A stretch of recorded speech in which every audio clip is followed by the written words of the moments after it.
오늘은 25번 부터 한번 해보겠습니다. 90페이지인데 같이 한번 읽어볼게요.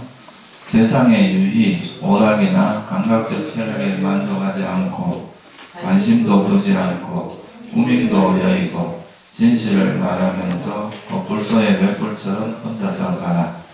자식과 아내, 아버지와 어머니, 재산도 복식도 친지들도 모든 감각적 쾌락의 경계까지도 다 버리고 거풀소의 맷불처럼 혼자서 가라.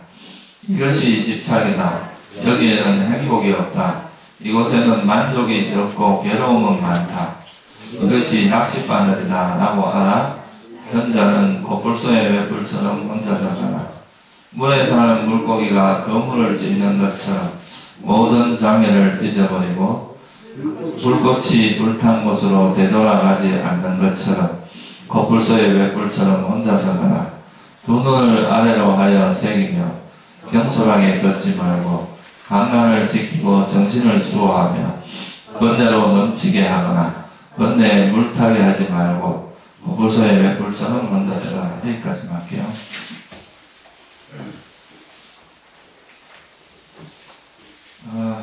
이제 오늘 하려고 하는 주제 중에 하나가 이제 세상을 멀리하는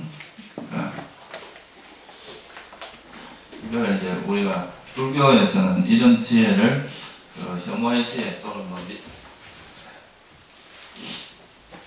염오의 지혜라고 하는 그 지혜가 있습니다. 이걸 이제 발리어로는 니피타라고 부르는데요. 이 염오의 지혜라는 것이 이제 수행을 하는 데 있어서는 굉장히 중요한 역할을 합니다.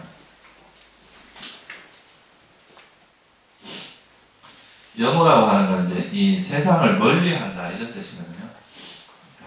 거머쥐지 않고 멀리한다 이런 뜻입니다. 그러니까 우리가 이제 수행을 할 때 예를 들어서 호흡 수행을 할 때도 그렇고 생활 속에 알아차림을 할 때도 그렇고 이제 세상에 대해서 너무 관심이 많고 세상에 대해서 이제 그 마음이 항상 세상으로 향해 있으면 사실 수행을 하기가 쉽지가 않겠죠, 그죠? 근데 우리 마음이 이제 이런 세상으로부터 약간 멀어지고 관심이 멀어지고 이렇게 돼야 이제 수행하기도 쉬워집니다. 예를 들어서 이제 호흡 명상을 가지고 간단히 말씀을 드려보면 우리가 이제 수행을 하기 전에 이런 바깥 경계, 세상에 대한 관심이 많고 그쪽으로 항상 마음이 향하고 있는 상태에서 만약에 수행을 한다면 그거는 항상 우리 마음이 그쪽으로 향하게 될 거란 말이에요. 그죠? 그러면 내 마음이 이제 그걸 하고 싶은데 이걸 차단하려고 하면 잘 안 됩니다. 그죠? 마음이 심리적으로 그쪽으로 자꾸 향하고 있기 때문에 그래서 이제 이 선정을 닦을 때도 호흡 명상을 할 때도 호흡에 대한 알아차림을 할 때 우리 마음이 이제 밖으로 향하는 마음 관심이 없어지면 설사 뭐 소리가 들린다거나 뭘 해도 우리가 그런 거에 별로 연연하지 않고 그쪽으로 마음이 안 갈 수가 있는데 우리 마음이 만약에 그쪽으로 자꾸 마음이 쏠린다 그러면 일반적으로 어떻게 되겠어요? 아주 미세한 뭔가 자극만 들어와도 그쪽으로 마음이 반응을 하고 그걸 자꾸 이제 관찰하려고 하고 그것에 마음이 가게 된단 말이에요. 그래서 사실은 어떻게 보면 이제 여러분들이 수행을 많이 해가지고 이 세상의 본질이 내가 집착할 만한 것이 아니고 붙들 만한 것이 아니다. 나는 이런 이제 세상을 약간 한 걸음 물러서서 바라볼 수 있는 그러니까 세상에 속해 있지만 세상을 이제 집착하지 않는 그런 마음 상태가 되면 오히려 이제 이런 호흡 명상 같은 것도 굉장히 쉬워집니다. 그러니까 마음이 이제 벌써 바깥으로 향하는 마음이 이제 이렇게 어떤 현상에 대해서 관심사가 없어지면은 호흡에 머무르는 것이 훨씬 쉬워지는데 뭐 이것도 하고 싶고 저것도 하고 싶고 이제 관심사가 많이 있다 보면 우리가 마음 자체가 가만히 있지 못하고 계속 밖으로 향하게 되겠죠. 그죠? 그래서 어떻게 보면 이제 이 수행을 할 때, 이제 우리가 일반적으로 지혜를 개발하는 수행을 미파사나라 그러고, 이제 이 고요함을 개발하는 수행을 사마타라고 이야기를 하는데, 냉정하게 바라보면, 이 지혜, 그러니까 이 지혜 중에서도 이제 지혜가 굉장히 성숙을 해가지고, 세상이라는 것이 어차피 변하는 것이고, 이건 내 것이라고 할 만한 것도 없고, 그렇기 때문에 여기에 대해서 마음을 두지 않고, 이 세상으로부터 그냥 이건 하나의 어떤 조건에서 일어나고 사라지는 하나의 현상일 뿐이다. 이렇게 보면서 그 현상에 대해서 한 걸음 물러서서 그냥 어떤 인연 따라 이렇게 내가 필요할 때 내가 그와 인연을 하지만 또 인연이 닿으면 그냥 붙들지 말고 또 보내줄 줄 아는 그냥 그걸 놓을 수 있는 그런 마음이 되면 세상 자체에 대한 관심이 없어집니다. 그러니까 밖의 것에 대한 관심이 그만큼 자꾸 멀어지게 되겠죠. 그죠? 그런 마음 상태로 호흡 명상을 하는 거고, 바깥에서 내가 뭔가 하고 싶은 게 많고 이런 관심이 되게 많은 상태에서 호흡 명상을 하는 거 어떻게 잘 되겠어요? 물어볼 필요가 없겠죠. 그죠? 그래서 이제 이런 세상의 본질에 대해서 우리가 지혜가 깊어지고 그런 거에 대한 이해가 바탕이 되면 그걸 통해서 우리가 이제 이런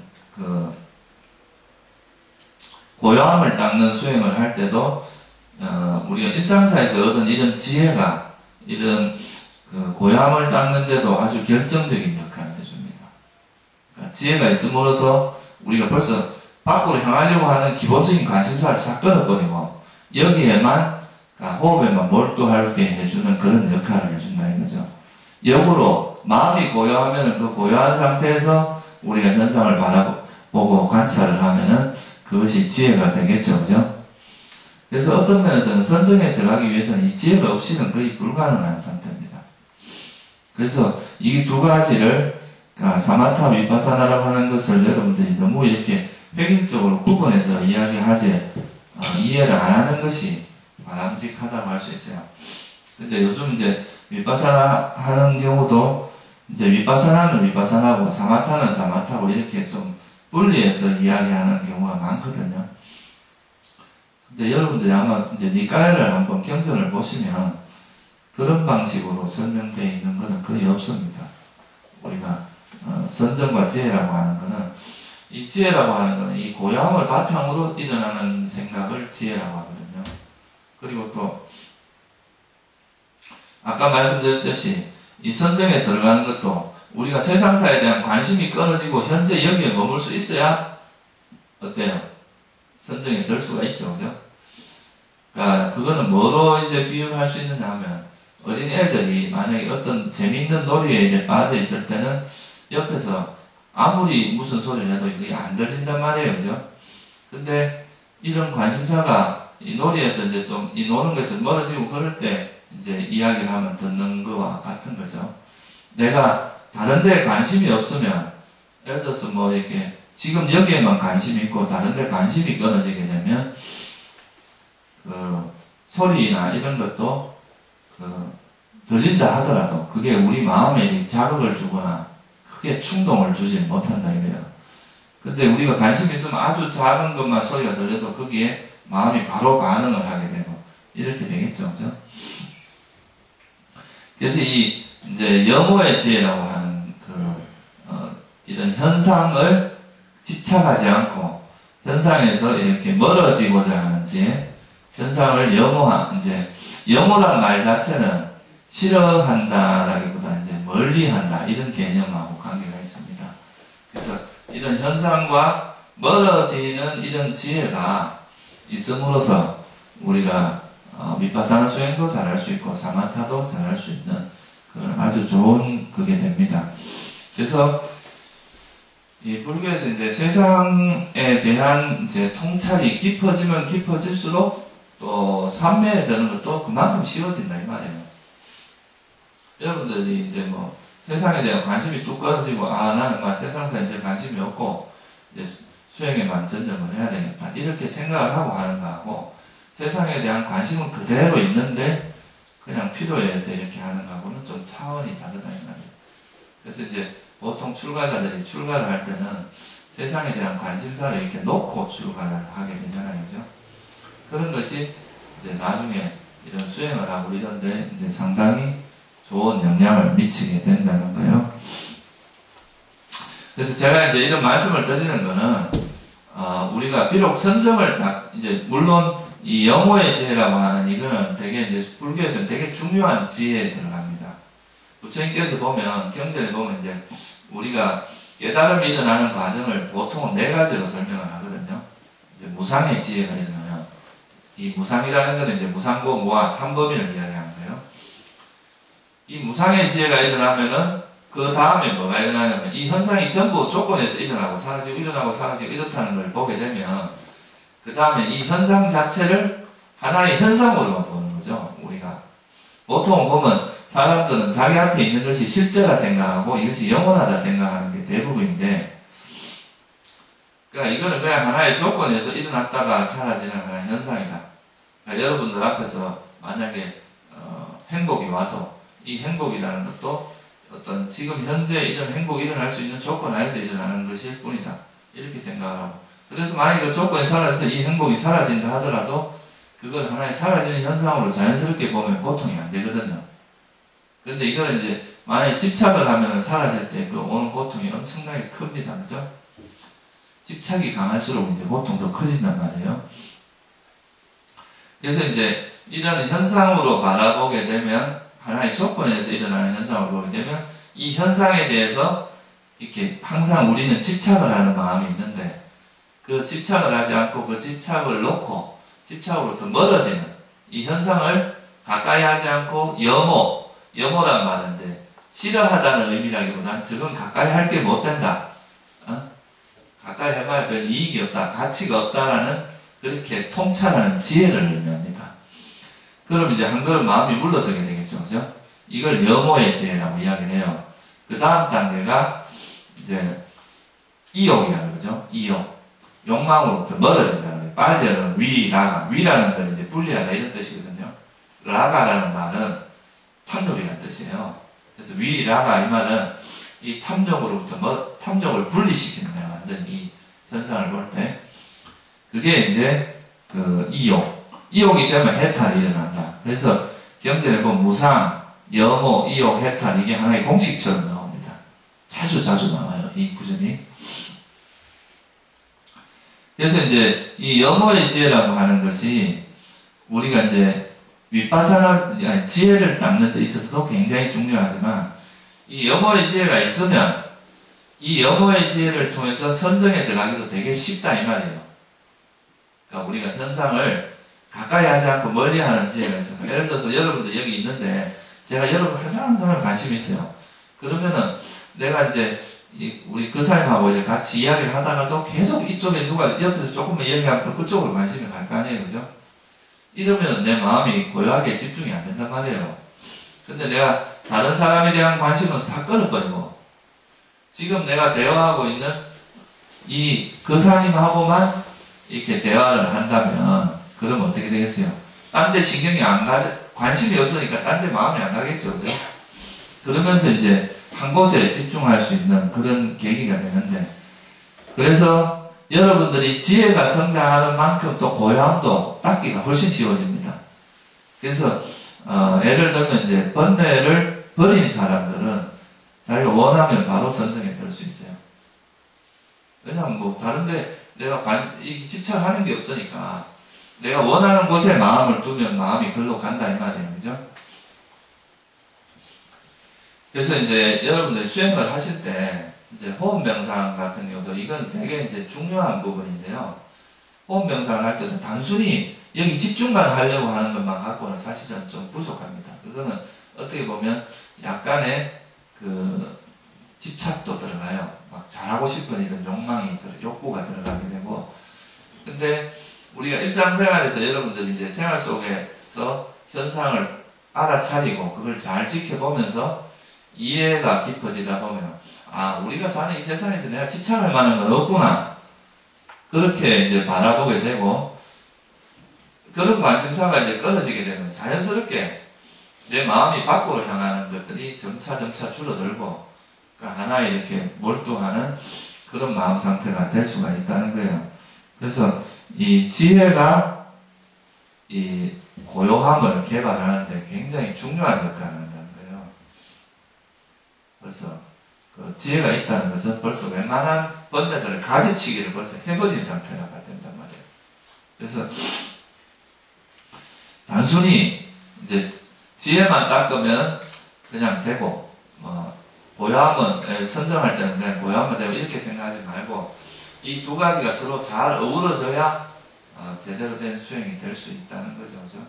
그래서 여러분들이 평소에도 그러니까 생활 속에서는 자기 그 마음이 어떻게 움직이는지 이런 걸 정확히 잘 알아차려서 그런 걸 통해서 우리 세상에 대한 이해가 깊어져야 되고, 그 이해가 깊어지면 또 그 이해가 이 선정을 닦는 데 도움이 됩니다. 아까 말했던 이런 그 이해가 깊어지면 이 세상은 정말 붙들기 없구나, 이런 세상에 대한 관심사가 서서히 멀어지게 되고, 그러면 또 선정이 쉽게 들고, 선정이 쉽게 들면 마음이 쉽게 고요해지면 또 고요한 상태에서 이런 현상을 보면 현상이 되게 명확히 보인단 말이에요. 그죠?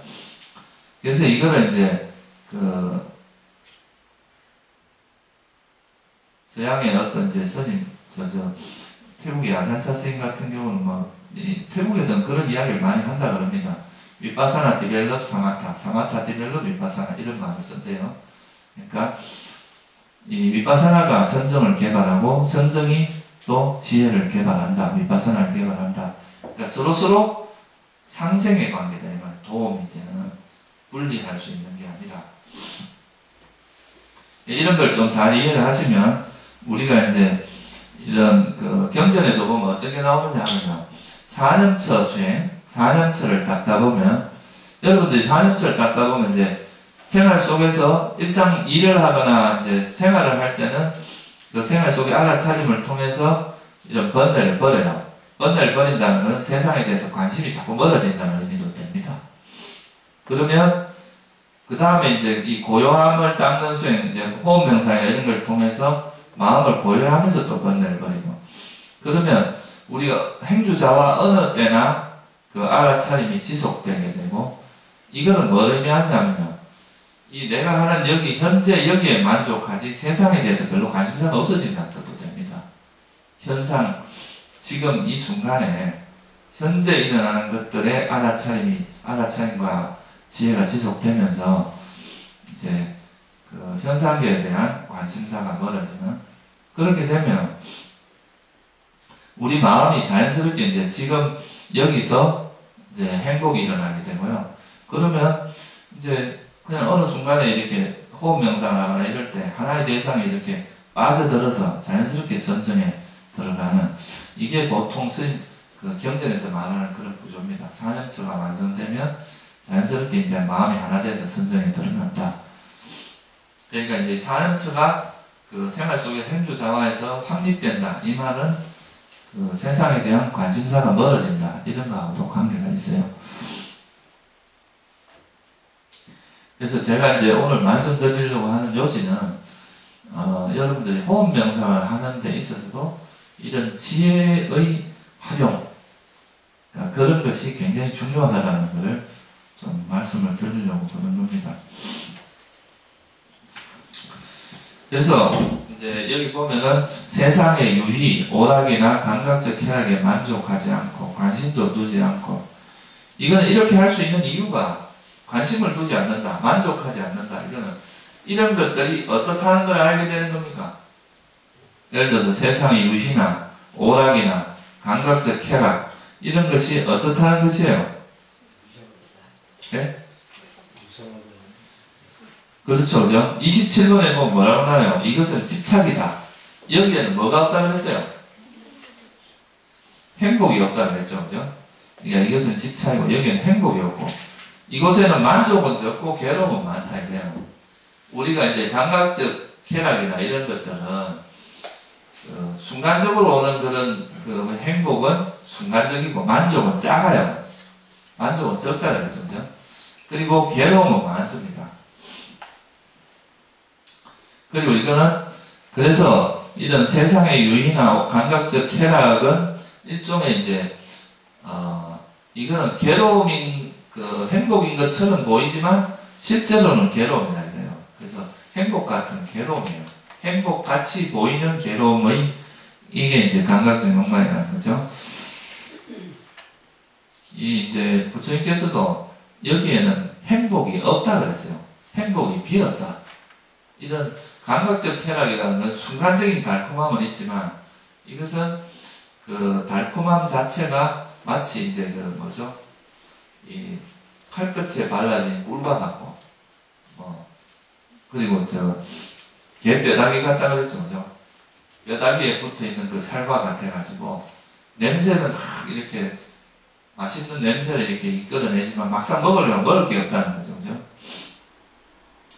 그래서 이제 그런 걸 알면 여기에 대해서 감각적 쾌락을 추구하거나 그것에 만족하거나 그렇게 하지 않고 여기에 관심을 두지 않고 이런 것들로부터 멀어지게 된다 이 말이죠. 이런 것을 멀리 하려고 하는 지혜가 생깁니다. 그리고 꾸밈도 여기고 꾸민다는 것은 뭐예요? 자기를 잘 드러내 보이고 싶어하고 그죠? 이렇게 뭔가를 소유하고 싶어하고 자기를 잘 보이고 싶어하고 이런 게 이제 감각적인 그 꾸밈이라는 건 이제 일종의 자만을 이제 키워나가고 그래서 보통 이제 그 미얀마나 현대 가면은요 절에 거울이 없습니다. 보통 이제 큰 화장실에 가면 보통 우리 큰 거울 있잖아요, 그죠? 근데 그 거울이 없어요. 왜 그런가 하면 거울 쳐다보고 자기를 자꾸 쳐다보고 아상이 많아진다고 자기에 대한 애착이 그래서 그 거울을 아예 안 걸어놓습니다. 그래서 그런 꾸미는 걸 하지 않고 거울 쳐다보면서 맨날 이제 그래서 스님들이 왜 이런 옷을 입느냐 옷에 대해서 꾸미는 걸 버리는 거죠, 그죠? 그냥 아무거나 걸치면 돼. 우리는 옷 색깔도 똑같고 모양도 똑같고 하니까 멋을 부릴 거는 별로 없죠. 근데 이제 그래도 멋을 부린다면 풀을 한다거나 이제 빳빳하게 하려면 이 정도는 되겠죠. 근데 또 머리도 마찬가지잖아요. 이 머리가 길면 머리를 가꾸는데도 시간이 많이 걸리죠, 그죠? 감는데도 시간이 많이 걸리고 모양을 어떻게 할까 이런 걸 고민도 해야 되고 옷도 여러분들이 오늘은 뭐 입을까 이런 옷을 입을까 저런 옷을 입을까 이런 고민 많이 하잖아요. 그러니까 우리가 이제 출가자들은 머리가 짧으니까 그런 고민 필요 없어요. 세수할 때 그냥 한번 쓱 하면 되고 그러니까 이런 것들이 우리가 안 써도 될 생각들을 엄청나게 많이 줄여주는 효과가 있겠죠, 그죠? 그래서 이제 꾸밈을 내린다는 거예요, 그게. 그런 꾸미는 거에 대해서 멀어지고 진실을 말하면서 불소의 횃불처럼 혼자서 가라. 그래서 이거는 이제 세상을 멀리하라. 그러니까 우리가 이제 세상에 대한 집착, 그 세상에서 뭔가를 즐기려고 하는 이런 거에, 그러니까 인연이 닿으면 하나의 일종의 이제 여러분 앞에 지나가는 하나의 우리는 정거장 역할 같은 걸 한다 이렇게 볼 수가 있습니다. 여러분 마음이 이렇게 있으면 여기에다가 이제 어떤 조건에서 이런 현상이 왔다가 지나가는 이런 이제 하나의 그런 역할을 하는 거지. 이것이 내 것이다. 나의 것이다. 내가, 그렇게 생각하면서 이걸 집착하는 것은 어리석은 짓이다. 이거죠. 이건 조건에서 그냥 하나 흘러가는 현상인데, 올 때는 그냥 오는 대로 가면, 오는 것도 여러분들 우리 절에서 그런 말 하잖아요. 오는 사람, 반기지 않고 가는 사람 붙들지 않는다. 이런 말 있잖아요. 그런 것처럼, 우리가 살아가면서 이런 조건에서 일어나는 현상에 대해서 너무 좋아하거나 반기지도 않고, 또 조건이 다해서 떠나버리는 현상에 대해서도 너무 붙들지 말고, 그냥 오면 오는 대로, 가면 가는 대로 그걸 이제 자연스럽게 그렇게 받아들이게 된다면, 이제, 그런 것이, 어떻게 보면 수행자의 이제 마음 상태다, 이거예요. 그렇게 되려면 그런 거에 대한, 이것이 이제 조건에서 오고 간다는 것에 대한 이해가 필요하고, 그런 이해가 있으면 무상에 대한, 이제 무상고 무아에 대한 그런 이해가 있으면 내 것이 아니다. 내게 아니고 그냥 왔다 가는 거다.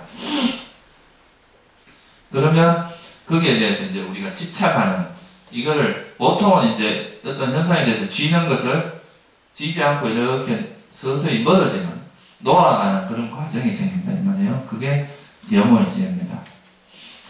그러니까 이 영어의 지혜는 아까도 말씀드렸지만 선정을 닦는데도 매우 중요한 지혜입니다. 일단 이런 거에 대한 기본적인 여러분 물론 이제 깊이 있는 지혜는 이제 수행을 하면서 자꾸 생기는 거겠지만 그래도 기본적으로 이런 생각을 갖고 있으면 어떤 현상들이 와도 거기에 뭐 그냥 이건 왔다 가는 하는 현상일 뿐이다 이렇게 봐버리기 때문에 그게 크게 연연하지 않는데 안 그러면 어떤 생각 하나만 일어나도 그 생각에 그냥 휩쓸려버리고 계속 그런 현상이 일어난다는 거죠. 그리고 이제 자식과 아내, 아버지와 어머니, 재산과 곡식, 친지들도 모든 감각적 쾌락의 경계까지도 다 버리고 이거 보세요. 여기서 지금 이제 거의 대부분 감각적인 욕망을 버리는 것에 대한 이야기거든요. 그러니까 우리가 쥐고 있는 것들을 이렇게 놓게 하는 방법인데 아까는 이제 좀 추상적이었고 여기는 좀 구체적인 겁니다. 보통 자식과 아내에 대한 집착이 많잖아요. 그죠? 물론 그렇다고 해서 그 사람을 사랑하고 이런 걸 하지 말라는 이야기는 아니에요. 불교에서도 자애라는 게 있잖아요. 그죠? 자애는 상대에 대한 사랑하는 마음이거든요. 그러니까 그 자애심은 적극적으로 이제 개발을 해야 되는 거고 단지 집착이 개입되게 하지 말라는 거죠. 그 자애심이 집착이 개입되면 탐욕이 되어버린단 말이에요. 그러니까 자식에 대한 집착이 되어버리면 그게 자식을 잘되게 하는 것보다 잘못되게 할 가능성이 훨씬 높습니다. 그리고 이제 아내에 대한 집착 이런 것도 그렇고 보통 이제 그 부부 사이에서도 이제 뭐 우리가 그 사람이 좋아하고 원하는 걸 생각하면 우리가 그 사람이 행복하길 바라는 길로 생각을 할 텐데 보통은 제가 이제 사람들 만나서 대화를 해보면 자기가 원하는 행복을 추구해요. 내가 그 사람에게 바라는 게 있는데 그걸 해주길 바라는 거야. 그러니까 서로가 그렇게 생각을 하고 있으니까 이게 참 좋아지기가 힘든 거죠. 근데 입장을 약간 바꿔서 남편은 아내가 원하는 걸 해주고 아내는 남편이 원하는 걸 해주면 두 개 되게 행복하게 살 수 있었겠죠. 그죠? 근데 원하는 방향이 보면 이제 내가 원하는, 내가 좋아하는, 내가 또 바라는 이런 쪽으로 이제 보통 상대에게 말하게 되니까 그러면 이제 서로 계속 스트레스 받는 거죠. 안 맞는, 그러니까 어떻게 보면 자기가 원치 않는 걸 자꾸 하라고 강요를 받는 게 되니까 그게 이제 일치가 되면 다행인데 대부분 안 그렇거든요. 그래서 이런 것도 단순히 집착의 형태로 가는 게 아니라 불교에서 말하는 자애심 이거는 상대가 원하는, 상대가 행복하길 바라는 마음이기 때문에 다른 존재가 진짜 행복해하는 그거를 원하는 그런 방향으로 이제 일을 하게 되겠죠. 그죠? 그 다음에 이제 아버지와 어머니, 부모님도 그렇고, 부모님에 대한 것도 그렇고, 그 다음에 재산. 이 재산은 이제 보통 우리가 세속에 사는 사람들은 이 재산에 대한 집착이 제일 많을 텐데, 이 재산이라는 것도 이제 어떤 조건이 되면 벌리지만 또 이 복이 당하면 빠져나갈 수도 있는 거죠. 그죠? 어느 날 갑자기 막 돈이 많이 생겼다가 또 그게 무슨 이제 투자를 잘못해서 싹 사라지기도 하고. 근데 이거는 뭐 어떻게 보면 그거를 내 인력으로 안 되는 부분도 있거든요. 그죠? 그런 거는 이제 뭐 그냥 그거를 계기로 해서 이렇게 새롭게 배우고 발판을 삼아서 다시 그런 실수를 안 하도록 하거나 뭐 이렇게 해야지. 그 지나가 벌써 사라져버린 거 붙들고 막 울고불고 해봐야 사실 별 소용이 없잖아요. 그죠? 그래서 그런 재산도 하나의 그냥 조건에서 왔다가 가는 이렇게 흘러가는 뭐 소위 말해서 우리 세속에서 그런 말 하잖아요. 돌고 돈단 말 하죠. 그죠? 그런 식의 개념으로 받아들이는 게 좋다고요. 친지들도 마찬가지고.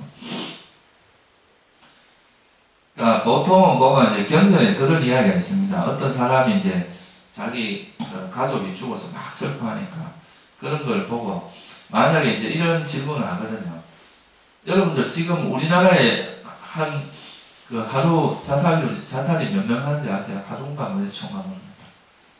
한 50명 가까이 됩니다. 46명이나 그래요.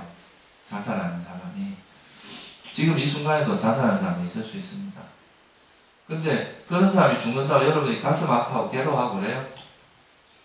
물론 이제 그 연민심이 많은 사람은 그렇게 할 수도 있겠지만 대부분은 거기에 대해서 별로 관심이 없고 그게 동요는 안 된단 말이에요. 그죠?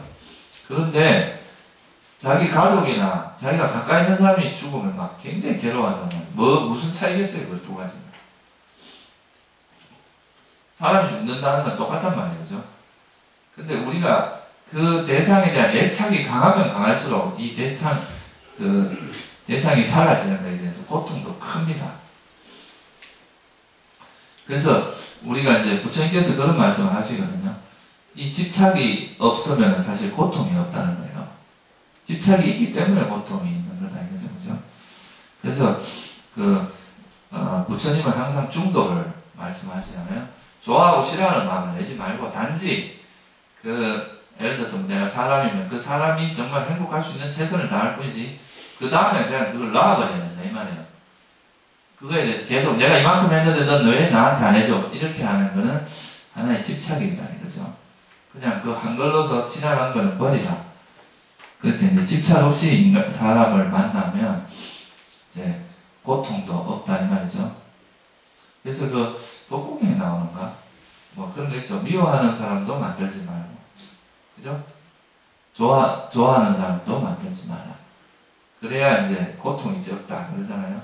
그러니까 너무 집착하는 사람은 그 집착하는 것이 강하면 강할수록 그 집착하는 것이 사라졌을 때는 엄청난 고통이 일어납니다. 그래서 그런 걸 하지 말라고 이야기하는 거죠. 이거는 그냥 냉정하다고 생각하면 안 됩니다, 여러분들이. 인간이 불교는 보면 이게 정념이도 없고 너무 냉정하다 이렇게 생각할 수도 있는데, 그게 아니라, 우리가 불가능한 일에 대해서 집착하는 그런 걸 버리라고 하는 거예요. 예를 들어서, 내가 집착 안 하고 그 사람과 관계를 한다고 해서 그 사람과 좋은 관계를 안 만들고 그 사람에게 참 따뜻한 마음을 안 내고 이런 게 아니거든요. 근데 집착이 개입되면 오히려 관계가 괴로워져요. 서로가 바라는 게 많아지면 그 바람대로 안 되면 또 막 관계상에서 일어나는 여러 가지 괴로움들이 많아진단 말이에요. 그러니까 그런 괴로움이 일어나지 않게 하는 방법을 가르쳐 주는 거지, 이게 매정하다, 인간적이지 않다 이렇게 생각하면 됩니다. 그래서 모든 감각적 쾌락의 경계들을 다 버리고 코뿔소의 맷불처럼 혼자서 가라 이거죠. 그리고 아까 이제 했듯이 이것은 집착이다. 그러니까 어떤 거에 대해서 우리가 그걸 지속적으로 그냥 하나에 흘러가는 걸로 보지 않고 지속적으로 그걸 집착을 해서 계속 이걸 유지하려고 하는 이런 거는 집착이다. 그죠? 그렇게 집착하는 것에는 행복이 없어요. 감각적 쾌락에서는 행복이 없다. 이거는 이제 만족은 잠깐이고 고통은 길다 이 말이에요. 괴로움은 낚싯바늘이다. 이건 여러분들 구속합니다. 낚싯바늘에 딱 걸리면 이제 빠져나오지 못하잖아요. 그죠? 그런 것처럼 이 감각적 욕망만큼 강한 사설이 없다는 거죠. 부처님께서 이 세상에 어떤 사설보다도 이 욕망의 사설만큼 강한 건 없다고 그랬어요. 여러분들이 뭐 이렇게 아무리 강한 거라도 뭐 이렇게 더 강한 걸로 끊을 수가 있잖아요. 그죠? 근데 이 욕망의 사설은 정말 끊기가 힘들어요. 눈에 보이지도 않고. 그래서 이거는 낚싯바늘처럼 우리 마음을 탁 꿰가지고 꼼짝달싹도 못하게 만드는 그런 게 있다는 거죠. 그래서 이렇게 위험한 거다 이거예요. 감각적 욕망은 행복이 아니라 위험이다. 그 위험하다고 봄으로써 아까 말한 그런 염호의 지혜가 일어납니다. 그래서 이건 위험하다, 멀리하는 지혜가 일어나는 거죠. 그렇게 해서 이런 거에 이제 휩쓸리지 말고 그냥 어떤 현상들은 우리에게 다가오는 것은 그냥 조건에서 이렇게 왔다가 가고 왔다 가는 거다. 나그네 같이 이렇게 왔다 가는 거다. 이렇게 생각을 하고 그걸 내 것이라고 생각하지 말라는 거예요. 그렇게 하면 고통이 적다는 거죠. 그래서 이제 이렇게 세상의 유희나 감각적 쾌락 뭐 이런 걸로부터 멀어지면서 그렇게 멀어지면 물에 사는 물고기가 그물을 찢는 것처럼 그러니까 물고기가 이런 감각적 욕망에 이런 거물에 걸려가지고 꼼짝달싹도 못하다가 이제 이런 용기가 있고 힘이 있는 이런 물고기는 이 거물을 찢고 도망가듯이 여러분들도 이런 번뇌들을 이렇게 벗어 던지고 그런 가야 된다 이 말이죠. 그러니까 불꽃이 불탄 곳으로 돌아가지 않는다. 이것도 참 멋진 시입니다. 그러니까 불이 타고 나서 그 불꽃이 이렇게 나오고 나서 그 불로 다시 돌아가지 않는 것처럼 미련 없이 떠나라 이 말이에요. 그죠? 여러분들이 뭐 화장실 가서 그 다시 여러분들이 눈 것들을 붙들고 이제 아깝다 이게 왜 내 몸 밖에서 내 몸에서 나갔냐 이렇게 하지는 않잖아요. 그죠? 그런 것처럼 여러분들이 그 이제 지나간 현상은 그냥 가버린 걸로 내버려야 된다 이 말이에요. 그걸 붙들고 울고불고 해봐야 여러분들이 아무 이득이 없다는 거죠. 그런 것처럼 집착하지 말고 머물지 말고 거풀소의 횃불처럼 혼자서 가라 이 말입니다.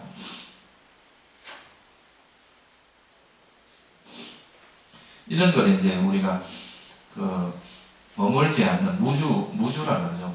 머물지 않는 마음. 그러니까 어떤 현상을 붙들지 말고 그냥 머물지 말고 그냥 이렇게 하나의 나그네처럼 그냥 하나의 지나가는 하나의 그 길처럼 그렇게 생각해. 우리가 이것을 내 것이다, 내 거다 이렇게 생각하는 순간부터 집착이 강해집니다.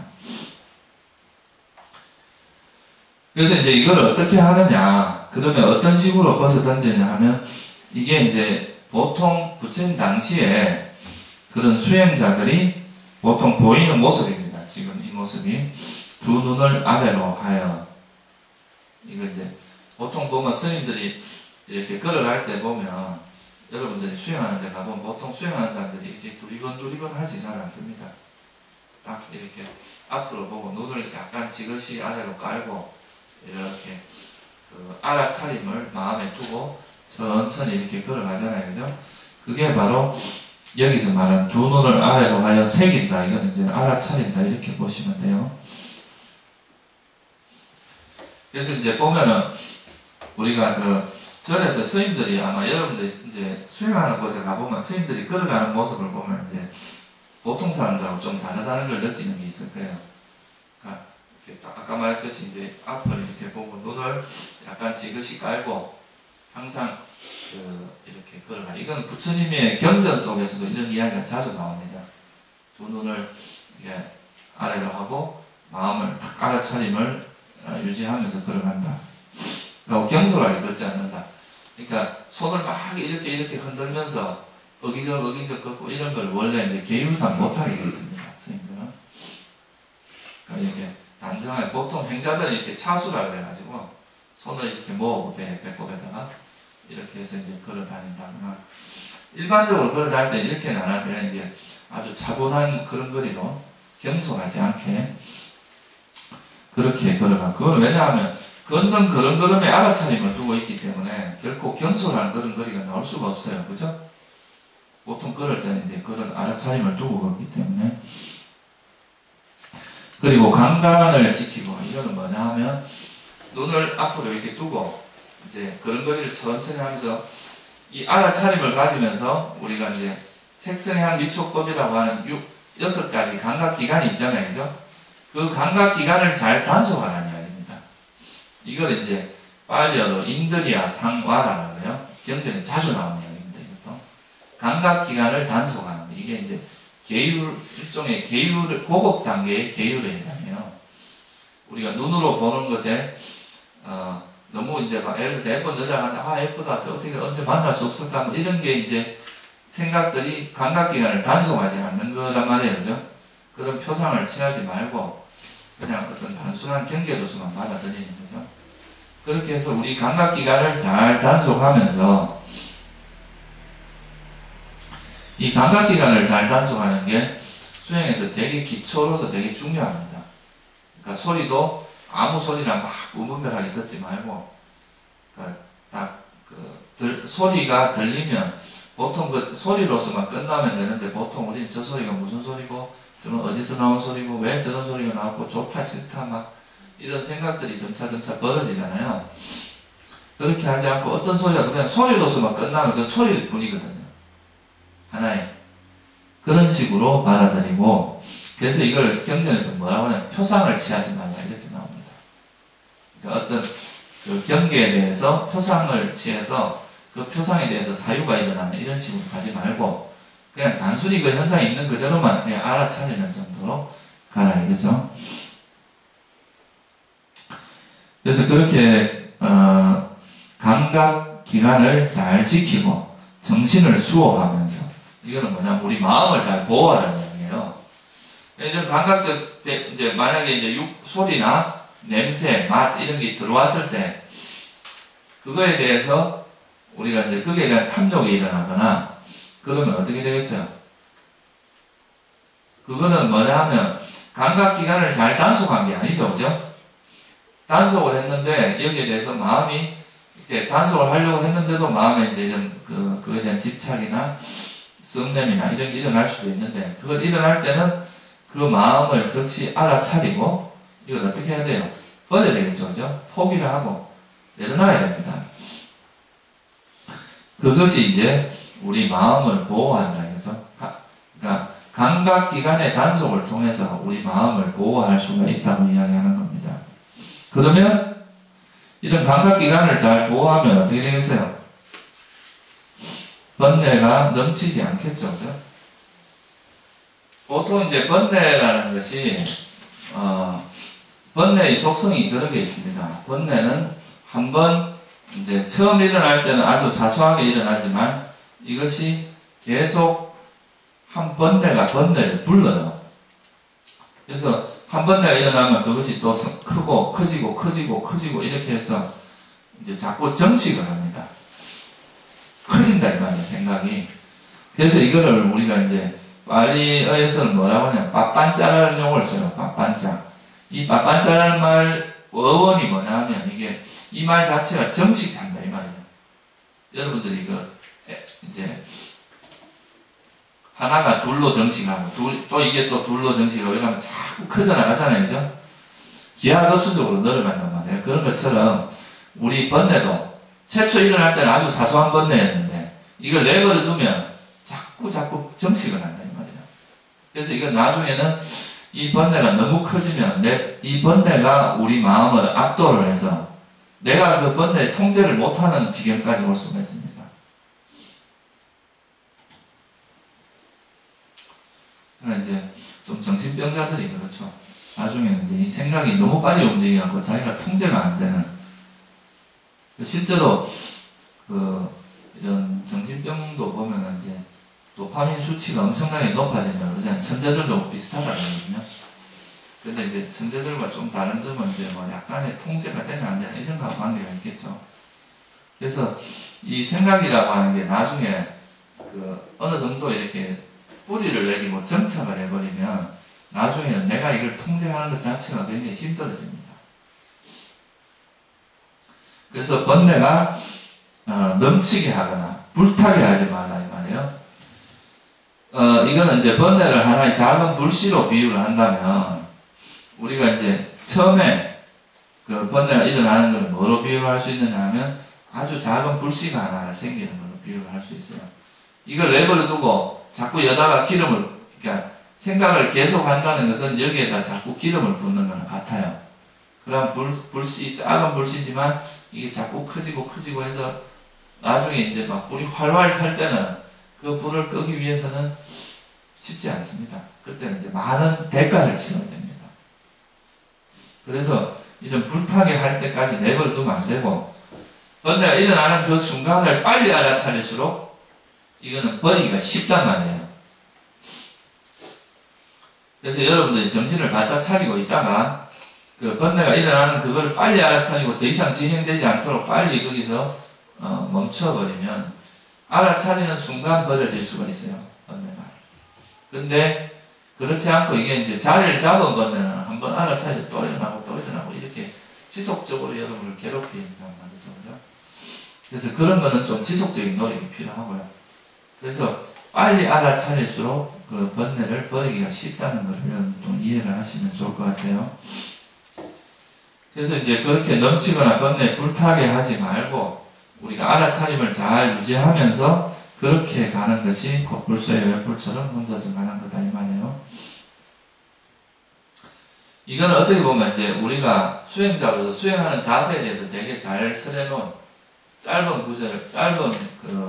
글이지만 수행에 대한 굉장히 좋은 그런 이제 지침을 알려주는 글이라고 할 수 있습니다. 그래서 두 눈을 아래로 하고 눈을 이렇게 반갑게 뜨고 자꾸 이렇게 쳐다보고 이러면 뭐가 되겠어요? 눈으로 표상을 많이 취하게 될 거 아니에요, 그죠? 우리가 보통 하루에 이제 받아들이는 경계의 80% 이상이 눈과 귀로 받아들이는 겁니다. 그 중에서 눈으로 들어오는 게 가장 커요.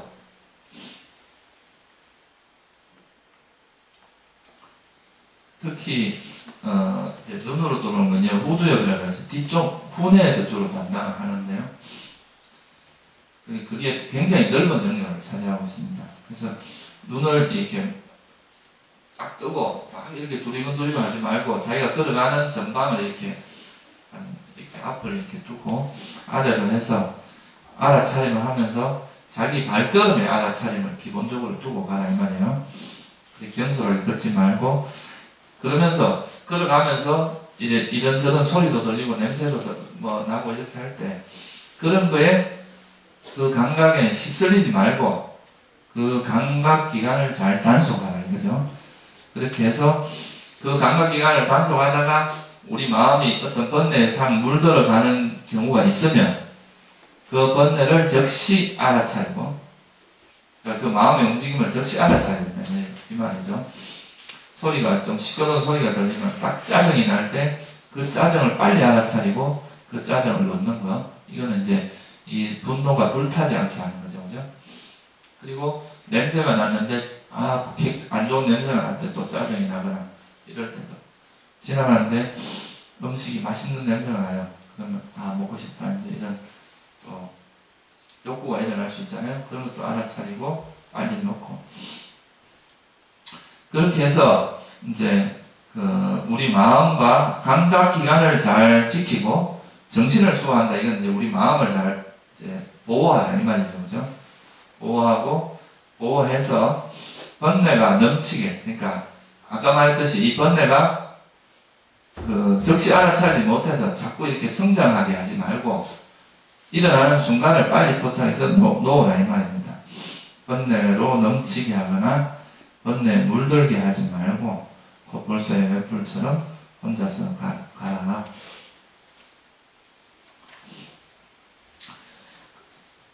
그러니까 이 구절은 여러분들이 좀 여러 번 이렇게 읽어가지고 좀 마음에 잘 새겨두면 좋을 것 같아요. 그리고 이제 잎들이 떨어진 산호나무처럼 제가자의 모든 특징을 버리고 출가하여 가사를 걸치고 콧불소의 횃불처럼 혼자서 가라. 이거는 이제 뭐냐 하면, 마지막에 보면은, 그런 이제, 길들임의,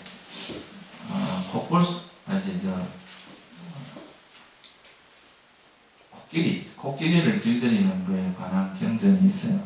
거기 보면, 제일 먼저 이제 코끼리를 길들이려고 그러면, 코끼리가 이제 숲에 살면서, 숲에서 자기가 좋아하고 즐기는 것들 있잖아요. 그죠? 근데 그런 게 있을 때는, 이 조련사 말을 잘 안 듣는단 말이에요.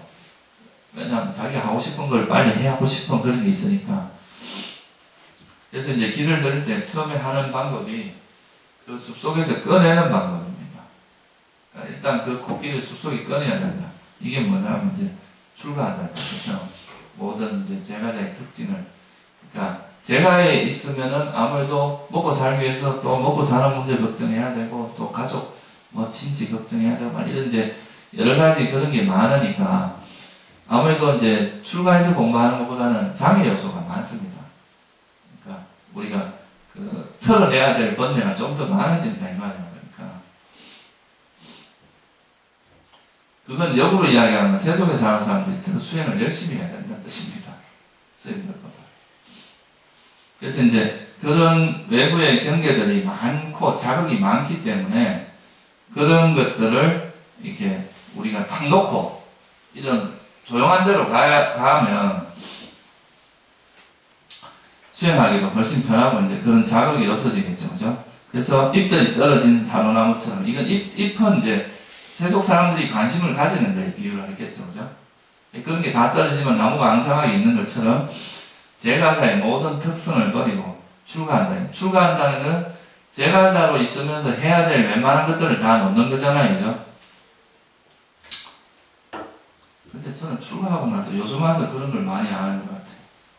오히려 세속의 특징을 많이 알아가는 것 같아요. 내가 이제 거꾸로 삶을 사는 게 아닌가 싶은데.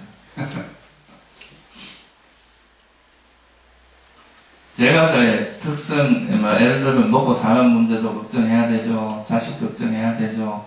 또 뭐 직장에서 안 잘릴 거 걱정해야 되죠. 얼마나 많은 그게 있어요, 그죠? 그래서 그렇기 때문에, 그러니까 내가 이제 이쪽에서 수행한다고 해도 이 다른 쪽에서 또 이렇게 막 이 번뇌가 자라면서 또 괴롭히고 이런 게 많단 말이에요. 아무래도. 그래서 이제 그런 거를 버리기 위해서는 제가자의 모든 특성을 버리고 출가를 하면 이제 일단 그런 것들로부터 멀어지게 되고 거기서 이제 수행을 하면 훨씬 수행하기가 편하다. 이게 이제 불소의 매불처럼 혼자서 간다 이 말입니다. 그래서 경전에도 보면 그런 말이 있습니다. 여러분들 제가자로서 이제 뭐 지금은 책임도 있고 또 뭐 여러 가지 해야 될 일이나 뭐 그런 게 있어서 출가를 하지 못한다 하더라도 항상 출가를 하겠다는 그런 그 원을 세우라고 했어요.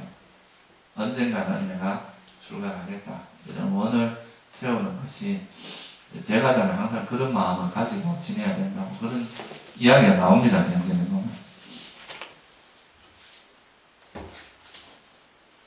저는 사실 출가하기 전에는 뭐 이게 뭐 무슨 세금이라든가 뭐 또 이런 우리 세속에 살면서 필요한 그런 걸 거의 몰랐는데 부동산 이런 거 오히려 난 출가하고 나서 그런 걸 배운 것 같아요. 이사하고 막 이러면서 이게 역전 현상인 것 같아요.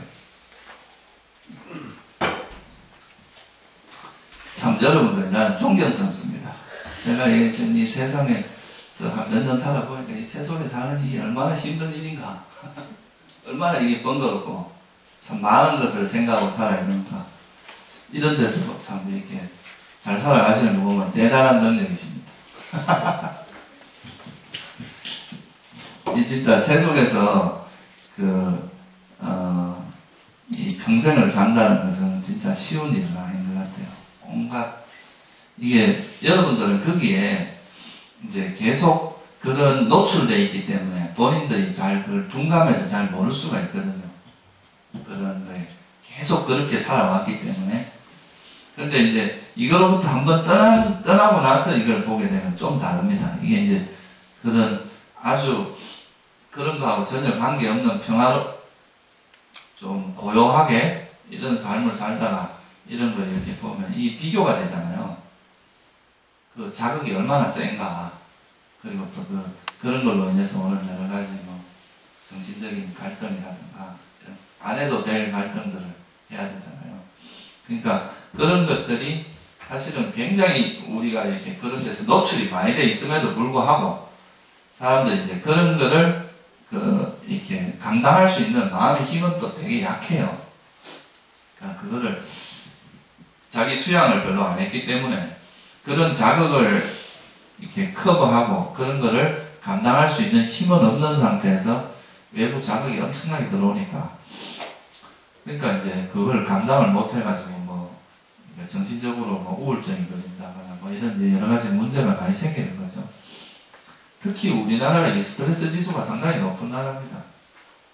워낙 땅덩이도 좁은 데다가 막 경쟁도 되게 심하고 그래서 그런 자극이 많고 그러니까 이런 데서 좀 건강하게 정신적으로 건강하게 살아가기 위해서는 여러분들이 사실 이 수행을 하지 않고 자기 마음을 이렇게 계속 이제 추스리고 그런 마음을 이렇게 보호해 나가는 이런 노력을 하지 않으면 정말 이게 정신적으로 힘든 그런 그게 될 소지가 되게 많습니다. 실제로 이제 그 뇌과학 같은 데서 보면 이 스트레스를 받는 그게 일시적으로 우리 내사 상태를 만든다 그러거든요. 그러니까 스트레스가 강해지면 여러분들에게 이제 그런 자극이 엄청 심해진다는 뜻입니다. 그리고 실제로 그 조사를 해보면요, 이 화가 난 사람에게 침을 이렇게 모아가지고 화가 막 났을 때 그 침을 이렇게 모아가지고 그거를 실험용 생쥐한테 투여를 하면 얼마 안 가서 죽는다 그러잖아요, 생쥐가. 그건 뭐를 의미하냐면 우리가 화가 났을 때 그 침 속에 엄청난 독이 있다는 뜻입니다.